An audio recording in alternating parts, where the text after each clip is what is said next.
ওকে, dear learners, আমরা আজকের এই ভিডিওতে বিস্তারিত আলোচনা করছি পাস্ট টেন্স নিয়ে। গত ক্লাসের ভিডিওতে আমরা ডিসকাস করেছিলাম প্রেজেন্ট টেন্স নিয়ে। তো টেন্স হচ্ছে অত্যন্ত গুরুত্বপূর্ণ একটি চ্যাপ্টার ইংলিশ গ্রামারের মধ্যে থেকে। তো আজকের যে বিষয় পাস্ট টেন্স, পাস্ট টেন্স হচ্ছে আমরা যখন আইএলটিএস এর স্পিকিং টেস্টে যাই তখন দেখা যায় স্পিকিং পার্ট 2 এবং রাইটিং এ যখন যাই আমরা তখন দেখা যায় রাইটিং এর টাস্ক 1 ম্যাক্সিমাম টপিকস গুলো কিন্তু পাস্ট রিলেটেড থাকে।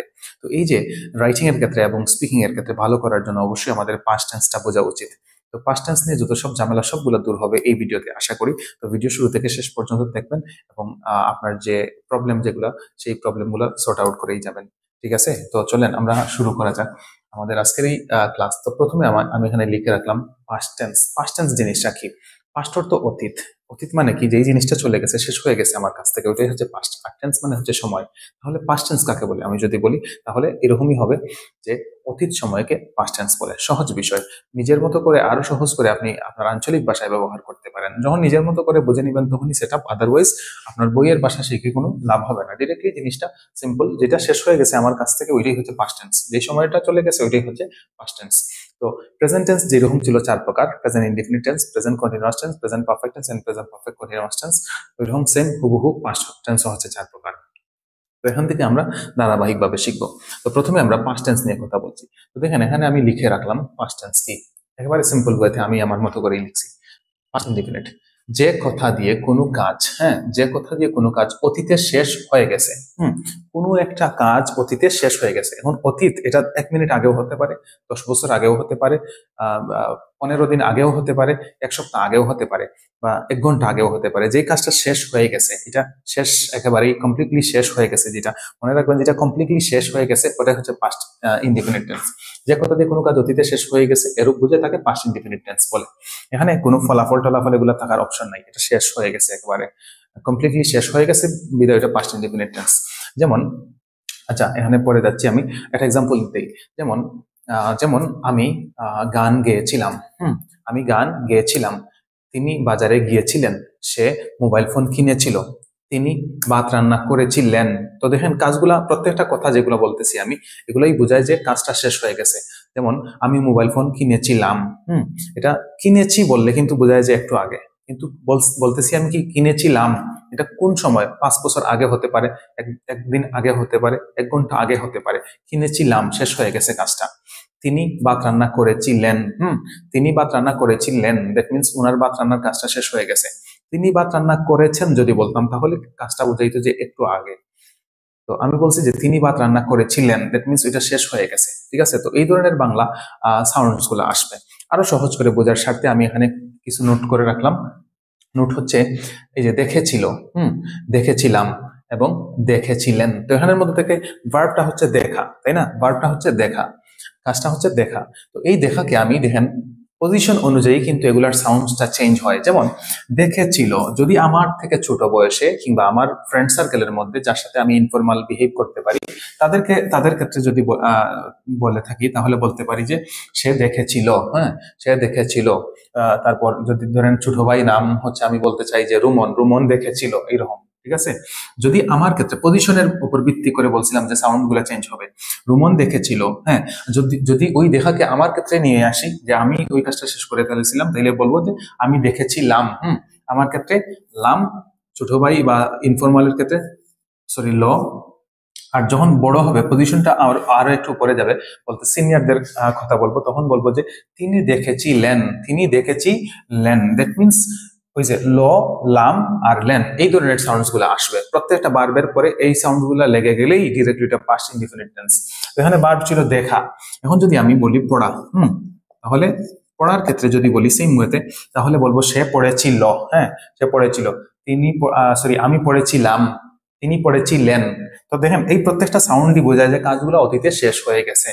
তো এই ধরনের অতীতে কোনো কাজ শেষ হয়ে যদি যায় তাহলে এটাই পাস্ট ইনডিফিনিট টেন্স। আর পাস্ট ইনডিফিনিট টেন্সের এই যে কথাগুলা, আমি মোবাইল ফোন কিনেছিলাম, তিনি ভাত রান্না করেছিলেন, সে কলেজে গিয়েছিল, এই ধরনের কথা লিখতে গেলে অবশ্যই আমাদের এই স্ট্রাকচারের মধ্য দিয়ে যাওয়া লাগবে। ঠিক আছে, তো আমরা প্রেজেন্ট ইনডিফিনিটের স্ট্রাকচার শিখছিলাম, সাবজেক্ট, ভার্ব প্লাস অবজেক্ট। তো এটা পাস্ট ইনডিফিনিট, প্রেজেন্ট থেকে পাস্ট দ্বিতীয় সারিতে। তো পাস্ট ইনডিফিনিট সেহেতু ভার্বের সাথে শুধুমাত্র ভার্বের 2 নাম্বার ফর্মটা বসবে, আর বাকি স্ট্রাকচার সেম থাকবে। সাবজেক্ট প্লাস ভার্বের 2 নাম্বার ফর্ম প্লাস অবজেক্ট, ওকে, তো কথা যে বলছিলাম, আমি মোবাইল ফোন কিনেছিলাম। আমি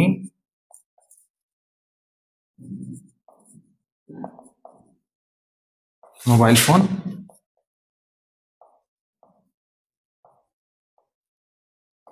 আমি মোবাইল ফোন কিনেছিলাম। ওকে, তো আমি মোবাইল ফোন কিনেছিলাম, এই হচ্ছে বাংলা কথা। তো দেখেন কাজটা শেষ হয়ে গেছে, কিনেছিলাম। যদি ছোট কেউ কিন্তু তাহলে বলতাম যে সে মোবাইল ফোন কিনেছিল, এটা আসতো সাউন্ড, আমি বলছি এটা।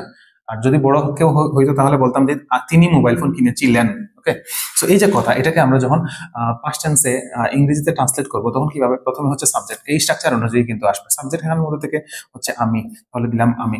তারপর হচ্ছে ভার্বের 2 নাম্বার ফর্ম বলতেছে, ভার্বের 2 নাম্বার ফর্ম কি, এই যে দেখেন আমি এখানে একটা বক্স লিখে রাখলাম, ভার্ব, মেইন ভার্ব, ভার্বের 1 নাম্বার ফর্ম প্রথম সারি, ভার্বের 2 নাম্বার ফর্ম, ভার্বের পাস্ট ফর্ম, এন্ড ভার্বের past participle form, that means V3 আমরা বলতে পারি। তো আমরা জানি ভার্বের বিভিন্ন পরিবর্তন হয় ফর্ম অনুযায়ী, যেমন play, played, played, watch, watched, watched, visit, visited, visited, go, went, gone. হ্যাঁ, তারপরে হচ্ছে play, played, played, sorry play তো লিখে ফেলছি, সিং, স্যাং, সাং, এইরকম করে, রাইট, রোট, রিটেন, এইরকম করে পরিবর্তন হয়, বাই, বোট, বোট, রাইট। তো এই যে এখানের মধ্যে থেকে আমরা লিখলাম যে আমি মোবাইল ফোন কিনেছিলাম, তো সাবজেক্ট প্রথমে দিয়ে দিলাম আমি, শেষ কাজ। এবার হচ্ছে ভার্ব খুঁজে বের করতে হবে আমাদের এই বাংলা কথার মধ্যে থেকে কোথায় ভার্ব আছে। তো ভার্ব আমরা দেখতে পাচ্ছি মোবাইল ফোন কিনেছিলাম, তো এখানের মধ্যে থেকে কাজটা হচ্ছে কি দিয়ে, কিনাটা হচ্ছে কাজ। তো কিনা ইংলিশ হচ্ছে বাই, বাই এর 2 নাম্বার ফর্ম কি, বাই এর 2 নাম্বার বলতে ভার্বের সেকেন্ড ফর্ম যেটা, এটা হচ্ছে buy bought, I bought mobile phone, যেটা বাকি আছে ওইটাই object, I bought mobile phone. Okay, তারপর হচ্ছে আমি যে বলছিলাম তিনি ভাত রান্না করেছিলেন, তিনি ভাত রান্না করেছিলেন, তো এখানে ক্ষেত্রে আসবে কি, she cooked, cook, cooked, cooked, ভার্বের 2 number form, she cooked rice. তো আমরা যখন এই ধরনের কথা বলতে যাব বা লিখতে যাব তখন অবশ্যই অবশ্যই আমাদের এই স্ট্রাকচারকে ফলো করা লাগবে। আর এই স্ট্রাকচার না ছাড়া কিন্তু এই স্ট্রাকচার ছাড়া কিন্তু আপনার পাস্ট ইনডিফিনিট টেন্স কখনো হবে না। ওকে, তো এই হচ্ছে আমাদের দেখলাম যে একটা এক্সাম্পল যেখানে মেইন ভার্ব ছিল। এখন যদি মেইন ভার্ব না থাকে তখন আমরা কি করতে পারি? হুম, তো মেইন ভার্ব যখন না থাকবে তখন কি করা লাগবে, যখন আপনার পা ঠিক থাকবে না তখন অবশ্যই আপনি সাপোর্ট হিসেবে অন্য কিছু হাতে লাঠি নিতে পারেন। ওকে, সো এইরকমই যখন আপনার মেইন ভার্ব থাকবে না একটা বাক্যের মধ্যে থেকে, তখন আমরা কিন্তু সাহায্যের জন্য অক্সিলারি ভার্বকে নিয়ে আসবো, সাবজেক্টের উপর ভিত্তি করে যেটা আসে ওইটার সাথে নিয়ে আসবো। যেমন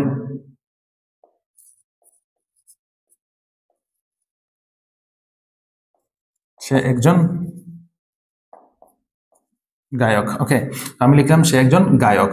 ওকে, তো এই জায়গার মধ্যে থেকে আমরা খুঁজে বের করবো কি, সে সে একজন গায়ক ছিল, যেহেতু এটা অতীতে, সে একজন গায়ক ছিল অতীতে, কাজটা হচ্ছে অতীতে তিনি ছিলেন, দ্যাট মিনস কাজটা শেষ, লো, লাম, লেন, ল, ছিল। হুম, তো দেখেন সে একজন গায়ক ছিল, এখানের মধ্যে থেকে আমরা প্রথমে হচ্ছে সাবজেক্ট, তো সাবজেক্ট ইংলিশ হচ্ছে হি অথবা সি, যে কোনোটা দিতে পারি জেন্ডার অনুযায়ী। আমি হি দিলাম, একটা চয়েস করে নিলাম এখান থেকে। সে একজন গায়ক, তো সাবজেক্টটা শেষ, সাবজেক্ট শেষ। এখন হচ্ছে ভার্ব নিয়ে আসবো। এখন দেখা যাক এখানে ভার্ব কোথায় আছে, কোনটা আছে। সে একজন গায়ক, দেখুন একজন, এটা কিন্তু এজেক্টিভ। ওকে, গায়ক ছিল, এখানের মধ্যে কোথাও ভার্ব নাই। ওকে, ভার্ব নাই, না থাকলে কি করবো আমরা, ভার্ব না থাকলে এবার অক্সিলারি ভার্ব নিয়ে আসবো পাস্টের ক্ষেত্রে, যখন হওয়া অর্থে আসবে। ভি ভার্ব যেগুলো আমরা গত ক্লাসে বলছিলাম, অতীতের ক্ষেত্রে ওয়াজ অথবা ওয়্যার। ওকে, হওয়া অর্থে, আর আছে অর্থে করা, সরি ডু ভার্ব, করা অর্থে ডু ভার্ব আসবে। ডু ভার্ব পাস্টের ক্ষেত্রে শুধুমাত্র ডিড আসবে। ওকে, আর আছে অর্থে, আছে অর্থে হচ্ছে হ্যাভ ভার্ব যেটা আছে, হ্যাভ ভার্ব শুধুমাত্র হেড আসবে। ওকে, এখানের মধ্যে থেকে সে একজন গায়ক ছিল, ছিল হওয়া অর্থেই বোঝাচ্ছে, যেহেতু এখানে ওয়াজ ওয়ার্ড থেকে সাবজেক্ট অনুযায়ী যেটা আসার সেটাই আসবে। তো সে একজন গায়ক ছিল, হি, তারপর হচ্ছে এখানে থার্ড পারসন সিঙ্গুলার নাম্বার যেহেতু অবশ্যই ওয়াজ আসবে, যদি প্লুরাল হইতো কোনো কিছু তাহলে ওয়ার আসতো, আদারওয়াইজ ওয়ার আসবে না। ওকে, তাহলে হি সাবজেক্ট দিলাম, এবার ভার্ব নাই, মেইন ভার্ব নাই, অক্সিলারি ভার্ব হওয়া অর্থে আমি এখান থেকে যেটা আসে এটা সাহায্য করে নিয়ে আসবো, দিলাম আমি ওয়াজ, এতে আমার ভার্বের ফর্মটা ফিল আপ হয়ে গেল। এবার অবজেক্ট বাকি যে অংশ আছে সেগুলা একেবারে হুবহু কপি পেস্ট দিয়ে দিতে পারি। সে একজন গায়ক ছিল, হি ওয়াজ একজন, ইংলিশ হচ্ছে হি ওয়াজ আ গায়ক, ইংলিশ হচ্ছে সিঙ্গার, হি ওয়াজ আ সিঙ্গার, সিঙ্গার, হি ওয়াজ আ সিঙ্গার।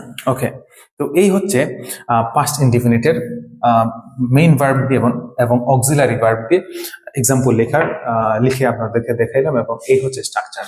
আমরা যদি কোনো কথা বলতে চাই পাস্টের, তো পাস্টের কথাগুলার সাউন্ডস গুলো এরকমই আসবে এবং স্ট্রাকচারটা হচ্ছে এটাই, এবং এটা অনুযায়ী কিন্তু আমরা সেন্টেন্স গুলো এরকম করে ট্রান্সলেট করব। ঠিক আছে, তো এতটুকুই হচ্ছে পাস্ট ইনডিফিনিট টেন্স নিয়ে। এবার আমরা শিখবো পাস্ট কন্টিনিউয়াস টেন্স। ওকে, তো লেটস গো। তো পাস্ট কন্টিনিউয়াস টেন্স কাকে বলে? পাস্ট কন্টিনিউয়াস টেন্স বোঝার জন্য এতগুলা বাংলা কথা পড়া লাগবে না, যখন আপনি এই দুইটা ওয়ার্ডের মিনিং বুঝে ফেলবেন। ওকে, তো জিনিসটা দেখেন, এখানে পাস্ট কন্টিনিউয়াস টেন্স, পাস্ট অর্থ অতীত আর কন্টিনিউয়াস অর্থ চলমান। কন্টিনিউয়াস অর্থ চলমান, অতীতে চলমান। That means past continuous tense কাকে বলে? যে কথা দিয়ে অতীতে কোনো কাজ চলমান ছিল বোঝায়, এটাই হচ্ছে পাস্ট কন্টিনিউয়াস টেন্স। সহজ বিষয়। আর কন্টিনিউয়াস হলেই মনে রাখবেন, যেখানে কন্টিনিউয়াস সেখানে ভার্বের সাথে আইএনজি, অ্যাক্টিভ সেন্টেন্স গুলার ক্ষেত্রে যেখানেই কন্টিনিউয়াস আসবে, যে কোনো টেন্সে, প্রেজেন্ট কন্টিনিউয়াস হোক, পাস্ট কন্টিনিউয়াস হোক, প্রেজেন্ট পারফেক্ট হোক, প্রেজেন্ট পারফেক্ট কন্টিনিউয়াস হোক, কিংবা পাস্ট পারফেক্ট কন্টিনিউয়াস হোক, কিংবা ফিউচার কন্টিনিউয়াস, যেখানেই কন্টিনিউয়াস দেখবেন সেখানেই ভার্বের শেষে আইএনজি আসবে। তো এই কথাটাকে শুধুমাত্র আমি এখানে বাংলাতে লিখলাম, যে কথা দিয়ে অতীতে কোনো কাজ চলমান ছিল বোঝায়। অতীতে চলমান ছিল, চলছিল ওই কাজটা বোঝায়, তাকে পাস্ট কন্টিনিউয়াস টেন্স বলে। ওকে, তো পাস্ট কন্টিনিউয়াস টেন্সের ক্ষেত্রে যে কনফিউশনটা আমাদের মধ্যে সৃষ্টি হয়, সেই কনফিউশন গুলা হচ্ছে এখানে। যেমন যাচ্ছিল, যাইতেছিল, যাচ্ছিল, যাইতেছিল। আমি গত ক্লাসে বলছিলাম যে প্রেজেন্ট কন্টিনিউয়াস টেন্সের ক্ষেত্রে খাচ্ছে, খাইতেছে, যাচ্ছে, যাইতেছে, এই দুইটার ওয়ার্ডের মধ্যে কি পার্থক্য? তো ওই দুইটা ওয়ার্ডের মধ্যে যেরকম পার্থক্য ছিল, এই দুইটা ওয়ার্ডের মধ্যে সেম একই পার্থক্য আছে এখানে। তো যাচ্ছিল, যাইতেছিল যখনই আমরা কিন্তু শুনি, তখন আমাদের মাথায় একটা ডাউট সৃষ্টি হয়। প্লাস আমরা যখন স্টুডেন্টসদের বলি, তখন স্টুডেন্টসরা উলট পালট আনসার দেওয়া শুরু করে। তো বিষয়টা একেবারে সিম্পল দেখেন, এখানের মধ্যে থেকে বাংলাতে শুধুমাত্র ডিফারেন্স, আর ইংলিশের ক্ষেত্রে কোনো ডিফারেন্স নাই। যাচ্ছিল, যাইতেছিল, এখানে শুধুমাত্র সাধু ভাষা আর চলিত ভাষার পার্থক্য থাকার কারণে কিন্তু আমাদের মাথায় কনফিউশন, মাথায় মানে ঝামেলা সৃষ্টি হয়। তো যাচ্ছিল, যাইতেছিল, আমি যদি বলি সে যাচ্ছিল, এর মানে কি? অতীতে যাচ্ছিল, অতীতে সে যাচ্ছিল। আবার যদি বলি সে চাইতেছিল, একই কথাই কিন্তু দিন শেষে। ঠিক আছে, আমরা শুধুমাত্র সাধু ভাষার চলিত ভাষার কারণে মারামারি সৃষ্টি করি। ওকে, তো যাচ্ছিল, যাইতেছিল, যেমন আমি বাজারে যাচ্ছিলাম, সে বাজারে যাইতেছিল, বা আমি বাজারে যাইতেছিলাম, একই কথা কিন্তু দিন শেষে। ওকে, তো এই কনফিউশন থেকে একটু দূর হয়ে আসবেন এবং এই জিনিসটাকে ক্লিয়ারলি এবং খুব ইজিলি নেবেন। ওকে, তো আসেন, তো যদি কোনো কথা অতীতে চলমান বোঝায় এরকম বলতে চাই, তাহলে অবশ্যই আমাদের একটা স্ট্রাকচারের মধ্যে দিয়ে যেতে হবে। তো সেই স্ট্রাকচারে পড়ে যাচ্ছে। আগে একটা এক্সাম্পল দেখে নেওয়া যাক। যেমন আমি মোবাইল ফোন ব্যবহার করছিলাম, দ্যাট মিনস কি? অতীতে কাজটা চলমান ছিল বোঝাচ্ছে। সে গাড়ি চালাচ্ছিল, দ্যাট মিনস সে অতীতে গাড়ি চালাচ্ছিল। তারপর হচ্ছে সে মোটর বাইক চালাচ্ছিল। হ্যাঁ, তারপরে হচ্ছে তারা গান গাচ্ছিল, দ্যাট মিনস অতীতে চলমান। তো অতীতে চলমান কোনো কথা বলতে গেলে আমাদের স্ট্রাকচার হচ্ছে সাবজেক্ট আসবে, আর আমরা প্রেজেন্ট কন্টিনিউয়াস এর ক্ষেত্রে শিখছিলাম এম ইজ আর, শুধুমাত্র এম ইজ আর এর জায়গায় ওয়াজ ওয়্যার আসবে। এম ইজ আর কে রিপ্লেস করে ফেলবে এই ওয়াজ ওয়্যার দিয়ে। ঠিক আছে, সাবজেক্ট থাকবে, ওয়াজ ওয়্যার আসবে, আর কন্টিনিউয়াস থাকলেই মেইন ভার্ব যেটা থাকবে, ওই মেইন ভার্বের শেষে আইএনজি হবে, তারপরে বাকি অংশ বসবে। ওকে, সো এই জায়গার মধ্যে থেকে ওয়াজ এবং ওয়্যার, ওয়াজ ওয়্যার কোন সময় এবং কাদের সাথে ওয়াজ, কাদের সাথে ওয়্যার, মনে রাখবেন যখন সাবজেক্ট সিঙ্গুলার থাকবে তখন হবে ওয়াজ, আর সাবজেক্ট যদি প্লুরাল হয়ে গেলেই কিন্তু ওয়্যার। ওকে, সিঙ্গুলার হইলে ওয়াজ আর প্লুরাল হয়ে গেলে ওয়্যার, এই জিনিসটা মাথায় রাখবেন। ওকে, সো হাবিব ভাত রান্না করছিল, হাবিব ভাত খাচ্ছিল, এখানে একটা এক্সাম্পল লিখে রাখলাম আমি। দ্যাট মিনস এটা অতীতে চলমান ছিলই বোঝাচ্ছে, যে হাবিব ভাত খাচ্ছিল, অতীতে চলমান। তো এই যে হাবিব ভাত খাচ্ছিল, এটাকে যদি আমরা ইংরেজিতে ট্রান্সলেট করি, স্ট্রাকচার অনুযায়ী আমাদের যাওয়া লাগবে। প্রথমে আসবো আমরা সাবজেক্টে। সাবজেক্ট এখানের মধ্যে দেওয়া আছে হাবিব, লিখলাম হাবিব। ওকে, হাবিব লিখলাম, হাবিব। তারপরে আমার অবশ্যই স্ট্রাকচারের পরে স্টেপে যাওয়া লাগবে, ওয়াজ ওয়্যার এখানে দিচ্ছে। তো যেহেতু সাবজেক্ট হচ্ছে সিঙ্গুলার, এখানে একটা নাম, জাস্ট ওয়ান নেম হাবিব, তো হাবিবের সাথে কি আসবে? সিঙ্গুলার যেহেতু অবশ্যই ওয়াজ আসবে, ওয়াজ, হাবিব ওয়াজ। হাবিব ওয়াজ। তারপর হচ্ছে ভার্বের শেষে আইএনজি হবে। তো এখানের মধ্যে থেকে ভার্ব কোনটা আমরা খুঁজে বের করবো, যে এই ওয়ার্ড দিয়ে কাজ বোঝায়, এটা হচ্ছে ভার্ব। এখানের মধ্যে কোন ওয়ার্ড দিয়ে কাজ বোঝাচ্ছে? যেমন খাচ্ছিল, খাওয়াটা হচ্ছে কাজ, খাওয়া ইংলিশ হচ্ছে ইট, অর্থ হচ্ছে খাওয়া। তো ইটের সাথে কি আসবে? ইটিং। হাবিব ওয়াজ ইটিং, তারপরে বাকি অংশ যেটা আছে rice, Habib was eating rice. এই হচ্ছে পাস্ট ইনডিফিনিট টেন্স লেখার সিস্টেম। এবার যদি এখানের মধ্যে থেকে সাবজেক্ট দুইটা হয়, যেমন সাকিব, সাকিব ধরেন, সাকিব, এবং আমি এটা লিখে ফেললাম, শর্টকাট। সাকিব এবং হাবিব ভাত খাচ্ছিল, তখন কি দিব আমরা? তখন এই যে ওয়াজটা উঠে গিয়ে ওয়্যার আসবে, কারণ হচ্ছে এই জায়গায় প্লুরাল থাকবে। যেমন Sakib and Habib were eating rice, right? তো এরকম করেই হবে। এবার যদি আমি বলি আপনার তারা বাজারে যাচ্ছিল, তাহলে হবে they were going to market. হ্যাঁ, তারপরে হচ্ছে সে ঘুমাচ্ছিল, শি ওয়াজ স্লিপিং অথবা হি ওয়াজ স্লিপিং, এরকম করেই। তো এই হচ্ছে আমাদের পাস্ট কন্টিনিউয়াস টেন্সের এক্সপ্লেনেশন প্লাস হচ্ছে এক্সাম্পল, এবং এই হচ্ছে স্ট্রাকচার। তো এই স্ট্রাকচারটা মাথায় রাখার চেষ্টা করবো জাস্ট। আর এই স্ট্রাকচারের মধ্যে এত বেশি পার্থক্য নাই, প্রেজেন্ট কন্টিনিউয়াসের মতোই, শুধুমাত্র এমইজারকে রিপ্লেস করে দিবে ওয়াজ ওয়ার, আর কিছু না। শুধুমাত্র একটা স্ট্রাকচার মনে রাখলে বাকিগুলো অটোমেটিকলি কিন্তু আপনার মাথায় সেট আপ হয়ে যাবে। ওকে, তো এই ছিল পাস্ট কন্টিনিউয়াস টেন্স। এবার আমরা শিখবো পাস্ট পারফেক্ট টেন্স। তো পাস্ট পারফেক্ট টেন্স কি সেটা দেখে নেওয়া যাক। তো ডিয়ার লার্নার্স, এবার আমরা শিখবো পাস্ট পারফেক্ট টেন্স। তো পাস্ট পারফেক্ট টেন্স দেখেন আমি এখানে লিখে রাখলাম past perfect tense. Past perfect tense কাকে বলে আমি এখানে বাংলায় লিখে রাখলাম, খুব সহজে এবং বোঝার মতো। তো দেখেন জিনিসটা পড়লেই কিন্তু বুঝে ফেলবেন আপনারা। যে কথা দিয়ে অতীতে দুইটি কাজ একসাথে শুরু হয়েছিল, হ্যাঁ, এমন কোনো কথা বলতেছেন আপনি বা কেউ একজন কথা বলতেছেন যে কথা দিয়ে বোঝাচ্ছে যে অতীতে দুইটি কাজ একসাথে শুরু হচ্ছিল, দুইটি কাজ একসাথে শুরু হয়েছিল, হ্যাঁ, বোঝায়। এবং এখানের মধ্যে থেকে যেটি আগে শেষ হয়েছিল, হ্যাঁ, যেটি আগে শেষ হবে, যেহেতু আমরা পাস্ট পারফেক্ট টেন্সে আছি, মনে রাখবেন পাস্ট পারফেক্ট টেন্সকে ওই জায়গায় আমরা প্রাধান্য দিতে হবে, এবং যেটি আগে শেষ হয়েছিল বোঝায় তাকে পাস্ট পারফেক্ট টেন্স বলে। দুইটা কাজ ছিল, দুইটা কাজের মধ্যে থেকে যেটি আগে শেষ হয়েছিল অতীতে, ওইটি হচ্ছে পাস্ট পারফেক্ট টেন্স। তাহলে এবার প্রশ্ন হচ্ছে পরেরটা গেল কোথায়? তো যেহেতু অতীতে, সেহেতু পরেরটা হবে পাস্ট ইনডিফিনিট টেন্স। ওকে, তো আমরা দেখি যেটা আগে শেষ হয়েছিল সেটা পাস্ট পারফেক্ট টেন্স কিভাবে হয়। আমি এখানে একটা এক্সাম্পল লিখে রাখছি, যেমন আমি বলার আগে সে চলে গেছে, আমি বলার আগে সে চলে গেছে। এখানের মধ্যে কথা হচ্ছে দুইটা।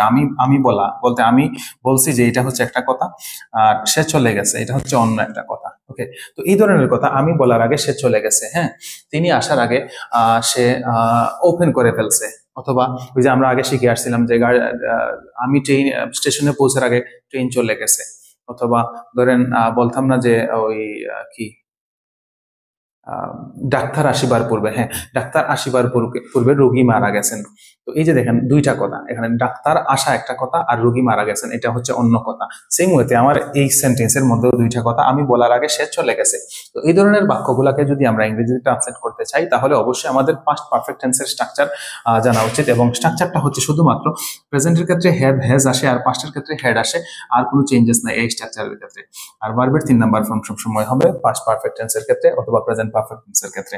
তো আমি বলার আগে সে চলে গেছে, এখানের মধ্যে থেকে প্রথম আমরা প্রায়োরিটি দিতে হবে কোনটাকে? যেটা আগে শেষ হয়ে গেছে ওইটাকে, এবং ওই আগে শেষ হওয়া কাজটাই হচ্ছে present perfect, sorry past perfect.